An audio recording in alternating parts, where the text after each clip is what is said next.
Another day, another Momshi experience.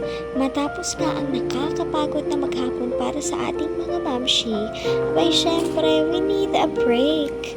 Kala mo nga na may sipag na sipag eh. Anyway, kaya naman nag-isip ako ng masarap at abot kayang merienda para sa pamilya.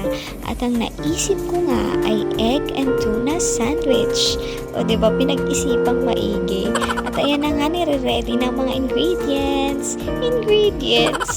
Syempre, dahil nga egg and tuna sandwich, ay syempre may egg and tuna, diba?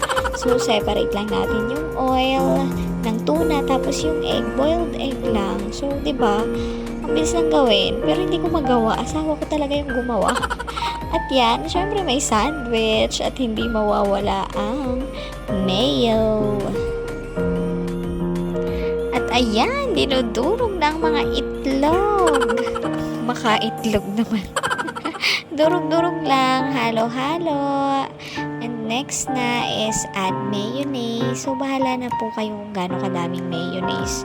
Siguro wag lang naman masyadong damihan kasi baka imbis na egg and tuna sandwich, maging mayo sandwich na yan.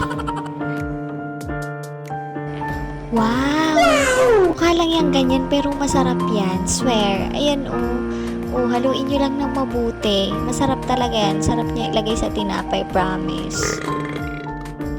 At ayan, may additional ingredients pa. So, pwedeng idagdag or pwede ring hindi. Depende yan sa inyo. Wag lang ulit kadamihan kasi baka maging onion sandwich naman. Kaya na-real ko talaga yung tutorial. A few moments later. At kung may itutulak, ay syempre dapat may panulak. At dahil Momshi tayo, kapag may garning merienda, dapat lang yung pangmalakas ang panulak ga.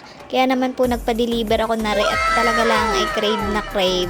Para kasing kalungkot naman kung tubig lang ang panulak diga. Iba kapag ka may pagarning pearl ga, yan, yung mga itim-itim na yan. O, kasarap pagkagayan eh. Kuya, keep the change na ho. Feeling, keep the change. Wala na talagang change. Change of mind, pwede pa. Ay, kasarap lang ng garne. Tamang chill-chill lang. Yung akala mo'y walang mga problema, gayon. Dead mating ang mga problema. So, bonding tayo with the fam. Enjoy the moments. Kasi sabi nga, the most beautiful things are not associated with money.